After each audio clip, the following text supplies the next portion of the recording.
전미 예수님.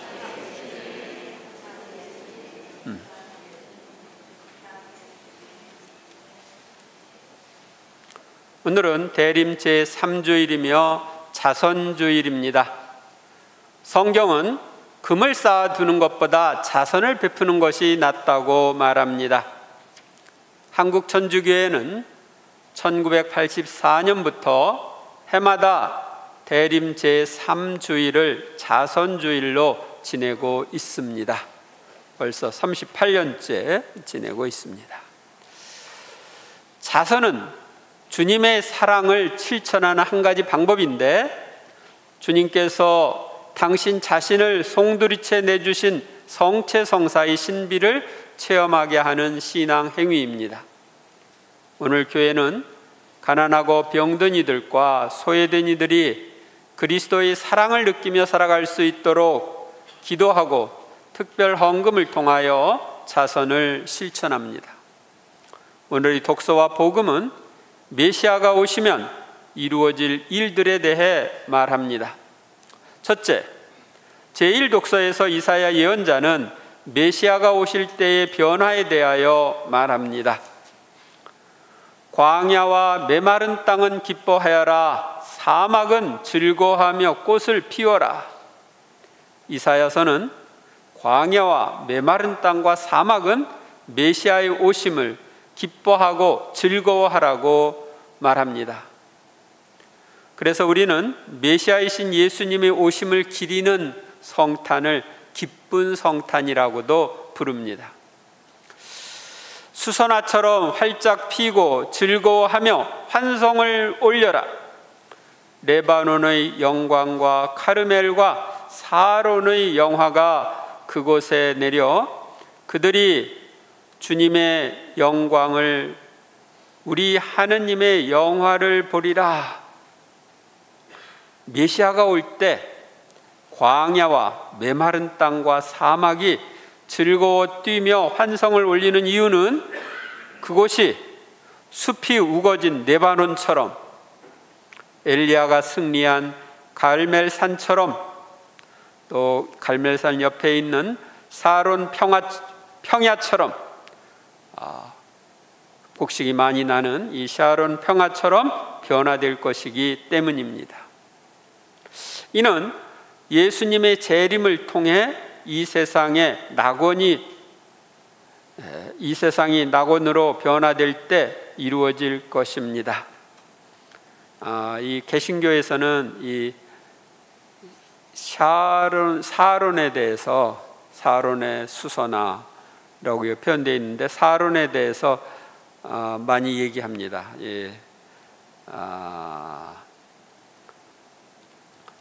사론의 꽃 예수, 뭐 이런 찬송가도 있고요.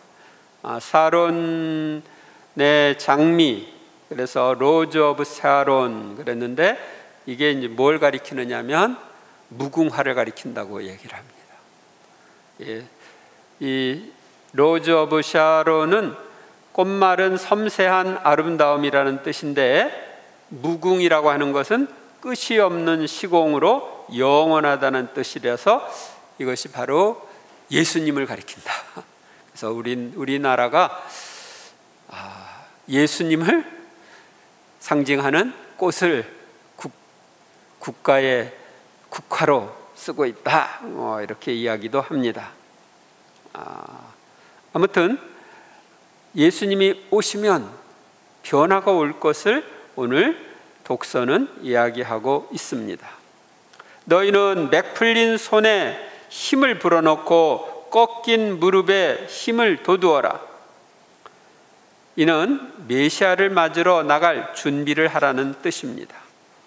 마음이 불안한 이들에게 말하여라. 굳세어져라. 두려워하지 마라. 보라, 너희의 하느님을, 복수가 들이닥친다. 하느님의 보복이 그분께서 오시어 너희를 구원하신다. 이사야 예언자는 나라가 망하여 불안한 이들에게 두려워하지 말고 구원하러 오시는 하느님을 보라고 말합니다. 그때 눈먼 이들은 눈이 열리고 귀 먹은 이들은 귀가 열리리라. 그때 다리 저는 이는 사슴처럼 뛰고 말 못하는 이는 이의 혀는 환성을 터뜨리리라. 이사야는 하느님이신 메시아가 구원하러 오시면 눈머니, 귀먹으니, 다리 저느니, 말 못하는 이가 치유될 것을 예언합니다. 이는 메시아이신 예수님께서 오셔서 보여주신 기적들입니다. 예수님께서 재림하시면 모든 사람이 영육간에 필요한 치유를 받게 될 것입니다. 그러니까 여러분들이 다 건강한 몸을 가지게 될 겁니다. 그러니 빨리 오셔야 되겠죠? 주님께서 해방시키신 이들만 그리로 돌아오리라. 그들은 환호하며 시온에 들어서리니 끝없는 즐거움이 그들 머리 위에 넘치고 기쁨과 즐거움이 그들과 함께 하여 슬픔과 탄식이 사라지리라. 원래 이 말씀은 주님에 의해 포로 생활에서 해방된 이들이 예루살렘에 있는 시온에 돌아와 기쁨과 즐거움을 누릴 것을 예고한 말씀입니다. 실제로 포로 생활에서 돌아왔죠. 처음에 아시리아에게 북이스라엘 왕국이 망해가지고 다 흩어졌. 이제 그 유력한 사람들은 다 사마리아에 있는 유력한 사람들은 다 다른 지방에 이주시켰고, 또 바빌론에 의해서 남유다 왕국이 망한 다음에 거기 유력한 사람들도 다 잡아다가 포로로 바빌론으로 데리고 가서 생활을 하게 했는데, 나중에 그 바빌론을 정복한 페르시아 제국 키루스 임금이 칙령을 내려서 자기 왕국에 있는 유다인들은 다 고향으로 돌아가도 좋다 했습니다. 그래가지고 북이스라엘 왕국에서 흩어졌던 사람들, 남유다 왕국에서 흩어졌던 사람들이 고향으로 돌아가게 된 것입니다. 그 페르시아 제국은 과거에 아시리아가 그 통치하던 제국까지 다 합해서 큰 땅을 가지고 있었습니다. 그래서 다 돌아가도록 칙령을 내렸을 때 그 혜택을 받을 수 있었던 것입니다. 그런데 주님이신 예수님은 우리를 죄의 포로 생활에서 해방시키시는 분이십니다. 따라서 이 말씀은 죄에서 해방된 이들이 하늘 시온 성인 천국에서 끝없는 즐거움과 기쁨을 누리게 될 것을 암시하신 말씀이기도 합니다. 둘째, 오늘의 복음에서 예수님은 당신이 메시아이시고 세례자 요한은 앞서온 사자임을 알려줍니다. 그때 요한이 그리스도께서 하신 일을 감옥에서 전해 듣고 제자들을 보내어 오실 분이 선생님이십니까? 아니면 저희가 다른 분을 기다려야 합니까? 하고 물었다. 감옥에 갇힌 요한이 정말 예수님이 메시아인 줄을 몰라서 그랬을까요? 감옥에 갇힌 요한이 예수님께 제자들을 보낸 이유는 제자들이 예수님께서 메시아이심을 확인하여 자신이 감옥에 갇혀서 이제 조금 있으면 죽을 텐데 자기가 죽더라도 그들이 메시아를 따르게 하려고 한 행위일 것입니다. 예수님께서 그들에게 대답하셨다. 요한에게 가서 너희가 보고 듣는 것을 전하여라. 눈먼이들이 보고 다리 저는 이들이 제대로 걸으며 나병 환자들이 깨끗해지고 귀먹은 이들이 들으며 죽은 이들이 되살아나고 가난한 이들이 복음을 듣는다. 예수님께서는 오늘의 제1독서인 이사야서에 나오는 메시아가 오셔서 하실 일들이 예수님에게서 이루어지고 있음을 요한에게 전하라고 합니다. 그래서 이걸 보면 내가 메시아다 하는 걸 알아들으라는 거죠. 그러나 예수님은 이렇게 말씀하십니다. 나에게 의심을 품지 않는 이는 행복하다. 요한이 정말 예수님이 메시아이심을 의심했을까요? 그렇지 않습니다. 요한은 이미 예수님의 신발을 들고 다닐 자격조차 없다고 마태복음 3장 11절에서 말씀했고, 예수님을 세상의 죄를 없애시는 하느님의 어린 양이라고 요한복음 1장 29절에서 제자들에게 소개했기 때문입니다. 그래서 그 제자들이 예수님의 제자가 되게 했어요. 요한은 아직도 예수님이 메시아심을 의심하고 있는 제자들, 그래서 당신 밑에 머물러 있는 제자들이 의심을 풀게 하려고 제자들을 예수님께 보낸 것입니다. 그리고 이제 하느님의 사람인 그리스도의 시에 보면은 이 세례자 요한이 잡히시기 전에 이제 예수님이랑 만납니다. 만나서 자기의 남은 제자들을 부탁하는 내용이 나옵니다. 그리고 그렇게 해서 예수님을 따라간 제자들이 여러 명 있는데, 그 중에 한 사람이 나중에 유다 대신 사도가 된 마티아 사도입니다. 그들이 떠나가자 예수님께서 요한을 두고 군중에게 말씀하기 시작하셨다. 너희는 무엇을 구경하러 광야에 나갔더냐? 바람에 흔들리는 갈대냐? 아니면 무엇을 보러 나갔더냐? 고운 옷을 입은 사람이냐? 고운 옷을 걸친 자들은 왕궁에 있다. 요한은 광야에 살면서 회개를 외치고 요르단강에서 세례를 주었습니다. 그래서 많은 이들이 그에게 몰려갔습니다. 아니라면 무엇을 보러 나갔더냐? 예언자냐? 그렇다. 내가 너희에게 말한다. 예언자보다 더 중요한 인물이다. 요한은 예언자인데 구약의 마지막 예언자이고 메시아를 소개하여 신약 시대를 연 예언자입니다. 그래서 어떤 예언자보다 더 중요한 인물입니다. 그러기에 예수님이 예언자보다 더 중요한 인물이다 이렇게 말씀하신 거예요. 그는 성경에 기록되어 있는 사람이다. 성경에 기록되어 있다. 내가 네 앞에 나의 사자를 보낸다. 그가 내 앞에서 나의 길을 닦아 놓으리라. 요한은 메시아가 오기 전에 보내진 하느님의 사자로서 메시아가 걸어가야 할 길을 닦아 놓으리라고 성경에 예언된 분입니다. 그래서 요한은 군중에게 메시아를 소개했고 자신이 양성한 제자들이 예수님의 제자가 되도록 했습니다. 예수님의 제자인 베드로, 안드레아, 야고보, 요한 등등 제자 대부분이 사실은 요한의 제자였습니다. 그러다가 예수님이 제자가 된 것입니다. 내가 진실로 너희에게 말한다. 여자에게서 태어난 이들 가운데 세례자 요한보다 더 큰 인물은 나오지 않았다. 그러나 하늘나라에서는 가장 작은 이라도 그보다 더 크다. 예수님께서는 요한이 구약의 어떤 인물보다 큰 인물이라고 말합니다.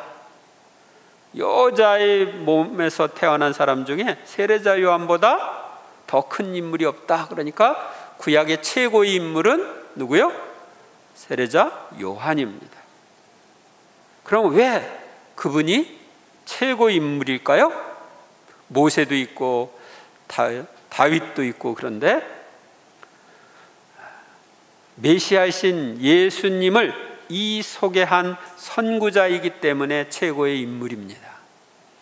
조금 더 구체적으로 이야기하면 어떤 사람이 최고의 인물이 되느냐 안 되느냐는 예수님과 얼마나 가까우냐 하는 것에 달려 있습니다. 근데 가장 가깝게 예수님을 증거한 인물, 예수님을 직접 배운 인물, 그분이 세례자 요한이에요. 모세나 다윗이나 이런 사람들은 보지를 못했어요. 그분과 관계를 맺지 못했어요. 그런데 세례자 요한은 관계를 맺고 그분을 증언하고 제자들을 그분께 양도하고 그랬어요. 그래서 구약의 최고의 인물이 되었습니다. 근데 여기 뜻밖의 이런 말이 있어요. 하늘나라에서는 가장 작은이라도 그보다 더 크다. 이게 무슨 뜻일까요?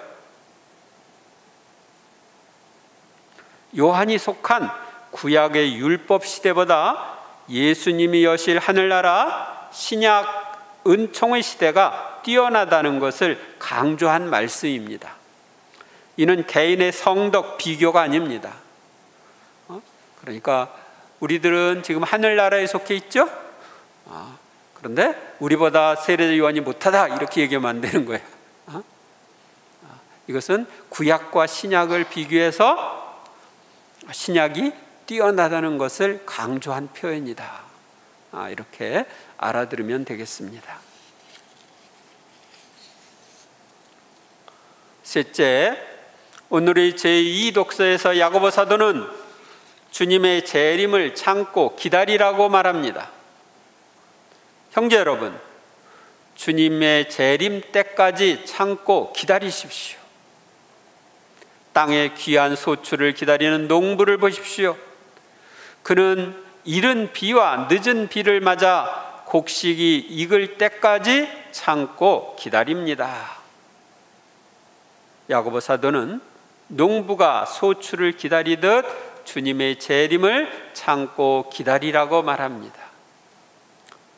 여러분도 참고 기다리며 마음을 굳게 가지십시오. 주님의 재림이 가까웠습니다.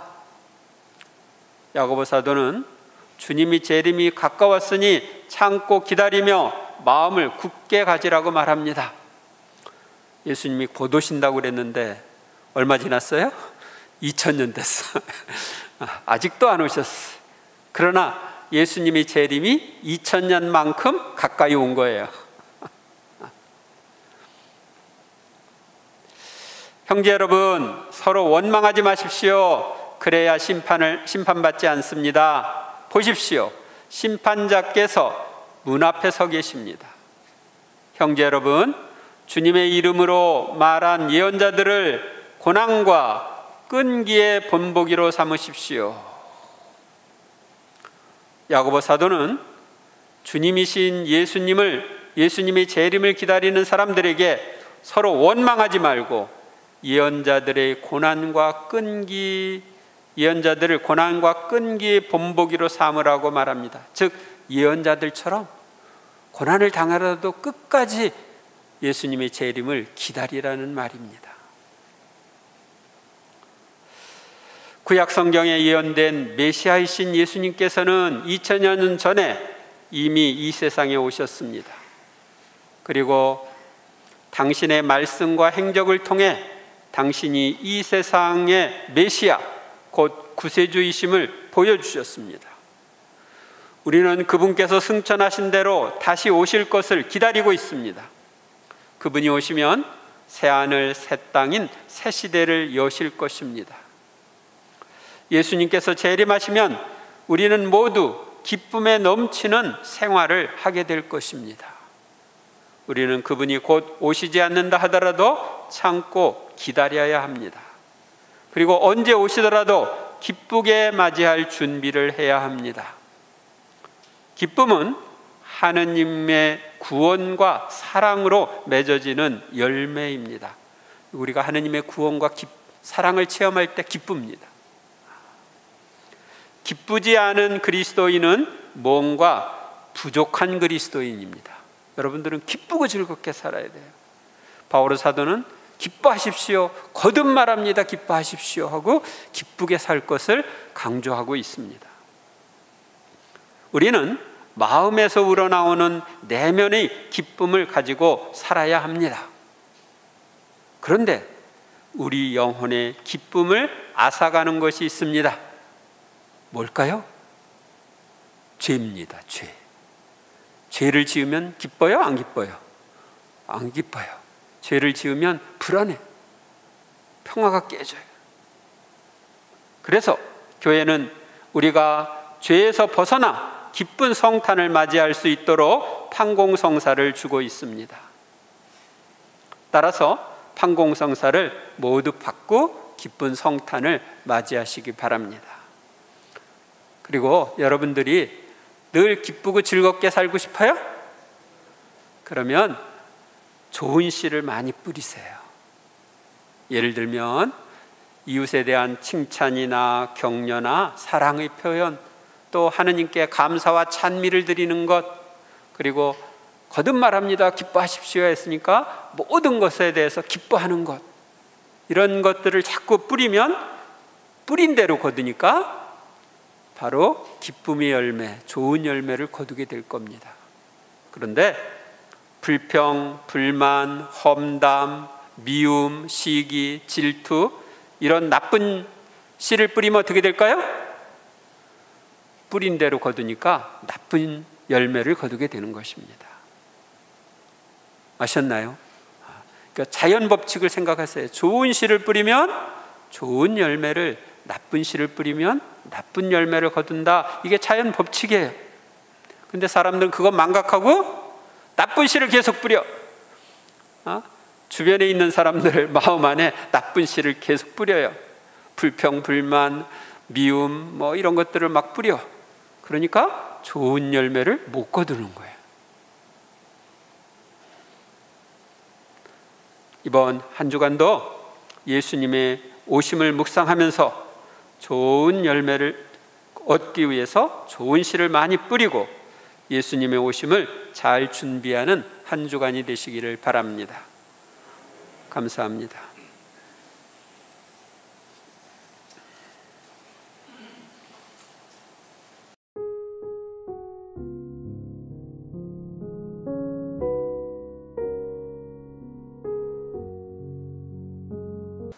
주님의 평화가 항상 여러분과 함께. 제가 입고 있는 옷이, 이 제의가 무슨 색인가요? 핑크색? 장미색이라고 그럽니다. 장미색. 장미색 제의는 1년에 딱 2번만 입습니다. 오늘하고 사순절에 한 번, 2번 있는데, 이 의미는 성탄이 가까웠으니 기뻐하라, 그런 뜻입니다. 근데 완전한 기쁨은 흰색인데 지금 아직 성탄이 안 왔으니까 성탄을 생각하면서 기뻐하는 거예요. 그래서 흰색하고 자색하고 중간색으로 이 장미색을 입는 것입니다. 그래서 오늘 독서에도 나오는 것처럼 기쁘고 즐거워하는 것, 그것이 예수님의 성탄, 또 예수님의 재림을 맞이하는 우리의 태도입니다. 여러분들이 우울하게 살고 싶어요? 기쁘고 즐겁게 살고 싶어요? 확실해요? 네, 우리가 의지적으로라도 기쁘고 즐겁게 살아야 돼요. 의지적으로. 그러니까 기쁘고 즐겁게 사는 것, 기쁘게 사는 것을 주님이 기뻐하셔요. 우리가 아이들이 기쁘게 사는 걸 보면 부모님이 기분이 좋죠.